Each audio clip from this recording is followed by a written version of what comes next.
Here we are on Clothesline, the show where we wring them clean, string them up, and put them to dry on the clothesline. While our diplomatic relations with Japan have improved, Indo-Pak diplomatic relations have only gotten worse. In August, there was the cross-border firing in R.S. Pura that strained ties, as Times now reported firsthand. On July 17, BSF foiled the infiltration bid when 8 terrorists were trying to sneak into this side. Arnab, what are you doing? After the way you bash Pakistan and your Pakistani guests on your show week after week, putting Times Now on that reporter's vest is like putting a bullseye on him. If you're going to do that, you need to stop doing things like this. You don't matter, and we don't care. That's simply the message. Or this. You got hurt in Kargil like you got smashed in Kargil. This will not be you are here getting on smashed media in Tehran as between you well. and us. There's only one way. You'll get smashed. And this. The fact that Pakistan is a walking, talking disaster today. Honestly, Arnab, your reporter would have been safer if he just worn the tricolour, and that actually has a bullseye. Still, if Times Now avoided Pakistani attacks at the border, Pakistanis on the news hour are never quite as lucky. So why do they appear on his show week after week, despite the treatment they get? Apparently, that's like asking someone who's used to Delhi's summer how they managed to survive in June in Bangalore, because when you're used to the fire, a frying pan is an improvement. Watch.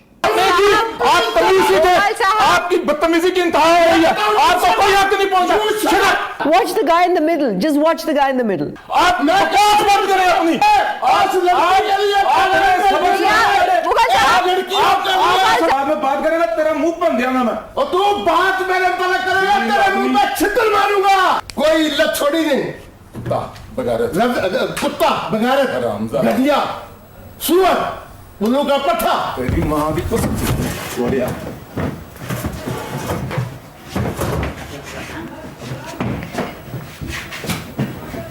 You call that a fight?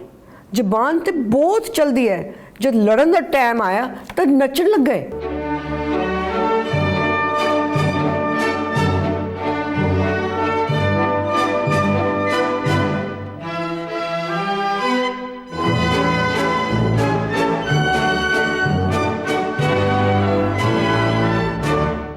If Pakistani news was broadcast in India, Clothesline would probably be a daily show. Unfortunately, the Indian government, in a move I believe is wrong, banned Pakistani television channels from beaming into India. If we don't know their propaganda, how will we know what we're up against? But take heart. It's not a problem, because Karan Thapar is always there to present the Pakistani point of view. You're going after him again. I'm not going after him. He starts it. In his column in the Hindustan Times, he wrote, I quote, "What Mr. Modi overlooked is that the Pakistan High Commissioner's meetings with Hurriyat flow directly from Pakistan's commitment to moral and diplomatic support for the Kashmiri cause. Therefore, to have agreed to not meet Hurriyat would have been tantamount to diluting that commitment." Close quote. India's position, of course, then, is ludicrous, that we will not brook any interference in our internal affairs. Karan continues, and I quote, "That can only be the outcome of talks, not the precondition for them." Close quote. Really? How does he know? How does he know the Pakistani position so well? Madhu, you're just trying to get revenge. Okay, you want me to ignore this, you anti-national khote? Karan then goes on, I quote, "The Indian side claims it advised or warned Mr. Sharif against meeting Hurriyat in May, but in agreeing not to do so, he was not giving up Pakistan's traditional policy, but simply making a one-off gesture." Yeah, right. How does Karan know? How does he know all this about how Pakistan is thinking, how Nawaz Sharif is thinking? How does he know? But he's from the Doon school. Which means I have to be careful because they're so deaf. Deaf? Well, they are now, because we've heard Modi's Teachers' Day speech. Yeah. 56 inches. 56 inches. His chest is smaller than my waist. Ooh. Karan writes, and I quote, "The Indian side clearly read too much into this one aspect of the May visit. But that's their fault." Of course, Karan, it is always India's fault. Here's some basic gyan. When a government changes, so do policies. Pakistan's well-established policies have only established a dead status quo with no resolution for the last 6 decades. So that's what Karan wants. India should continue accepting whatever Pakistanis do and carry on talking, and Pakistan will continue with terrorism and encouraging the Hurriyat. See, didn't I tell you? Who needs Pakistani propaganda when we have our own homegrown variety? Are you done? No, and this isn't personal, it's professional criticism. And why are you defending him anyway? Because he's a Dosco? Got you, he's a Dosco. Yes, because he's a Dosco. Because I am the devil's advocate. He's still a Dosco, now they'll hate him more. First he's a Noxal, and now he's a Noxal that's a Dosco. You're lost, forget it, you're finished. But it doesn't end there. In his interview with Shyam Saran, highly respected former foreign secretary, Karan exposed where his sympathies really lie. We've seen a series of what look like flip-flops, changes of position. In fact, to my mind, it might even be worse than that. It's not just that Mr. Modi broke with the past when he invited Mr. Nawaz Sharif for swearing in, because no one expected him to do so. And finally, it was our Foreign Secretary that took the initiative to set up the date for the Foreign Secretary level talks. Now, when all of that culminates in the talks being called off, some people ask, was the Indian government leading Nawaz Sharif up the garden path? Did I hear right? A series of flip-flops? Let me explain, Karan.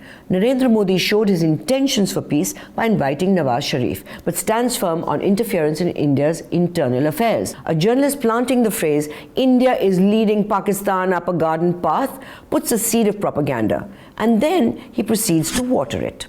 An important rule in propaganda is to keep repeating a phrase so it sticks, so he does it again. Let me pursue one more time this argument that in fact were we leading Nawaz Sharif up, wittingly or unwittingly, up the garden path. Shyam Saran explains patiently that the Modi government was creating a new dynamic in relations.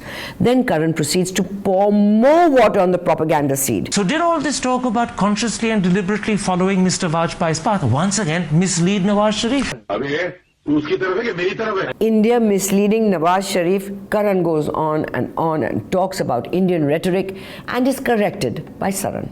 There can be no question of there being only rhetoric as far as cross-border terrorism is concerned, or there is only being rhetoric as far as violence from across the border is concerned. That is reality. Karan continues to present Pakistan's point of view and Saran rebuts him every single time. Abhe, तुम मेरी तरफ है कि उसकी तरफ है? This is part of their policy. It flows from their belief that they have a moral and diplomatic commitment to the Kashmir Accord. Why do you think that we should all the time accept what their policy is? According to Karan, there is no cross-border terrorism now. So why bring it up? Saran tells him he is misinformed. Now get this. Why break off talks? Because the Pakistanis are talking to an irrelevant organization.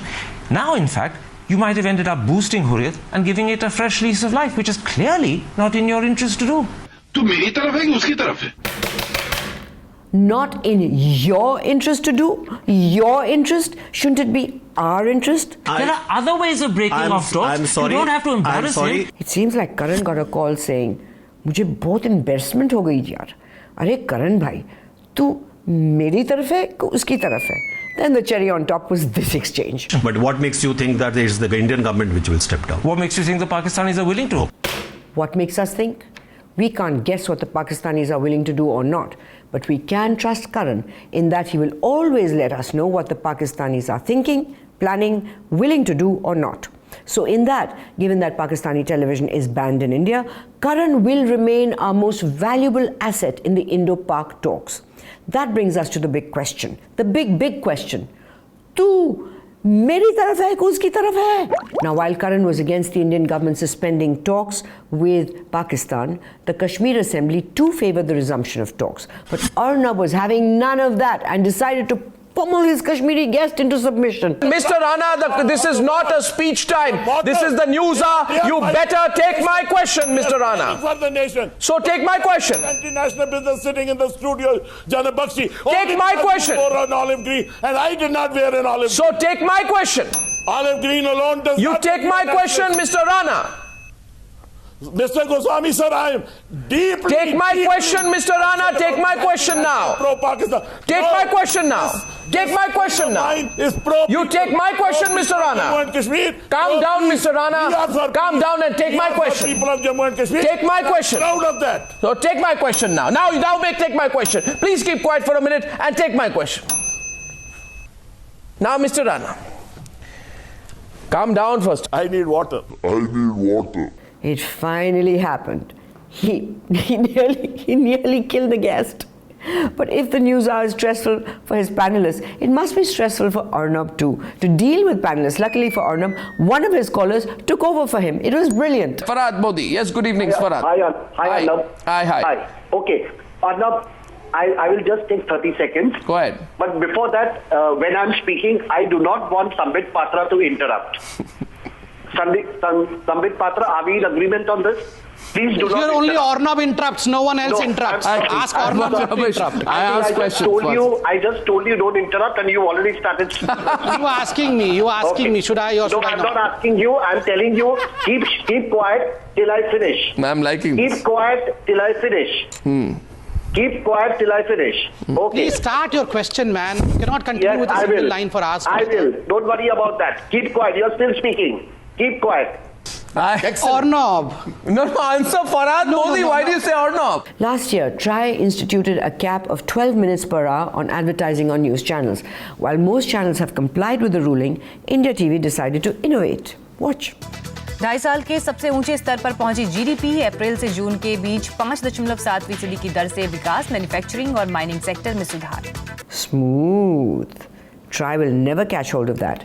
Then there was Headlines Today. Who did this? Headlines Today has accessed damning details from the visitor's diary at Sinha's residence. The details prove that Sinha was not just meeting 2G accused, but also playing host to a series of coal cam accused. The CBI boss's meetings were all open and brazen.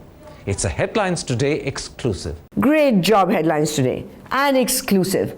There's just one problem with that. An exclusive is a story you broke yourself, and this story was broken by DNA well over a day before Headlines Today ran with it. Even Times Now, a channel that loves taking credit for things, made it clear that they were not the ones who broke the story. CBI director himself has clarified, so therefore once the CBI director has clarified, the issue should be allowed to rest there. Also, Diarygate. For channels constantly telling us how you're new and cutting edge, you still add gate to the end of every scam. How unimaginative and boring can you get? Coffin Gate, Coal Gate, Radia Gate, Snoop Gate, Diary Gate. Just stop! Watergate was in 1972 and was the name of the hotel where the incident took place.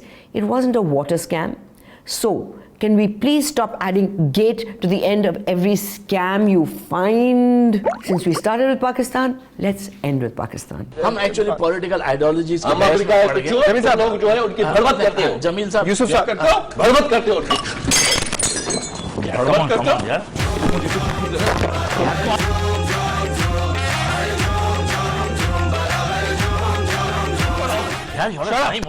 Please soon low please यार भड़वत करते हो. Well, that's a wrap for the week. If you saw any moments from journalism that made you go, oh wow, or oh crap, write into us or tweet to us. Subscribe to our newsletter and support our I Pay to Keep News Free campaign. We are the change. You are the change. For better or worse, never do nothing. Stay connected. Stay online.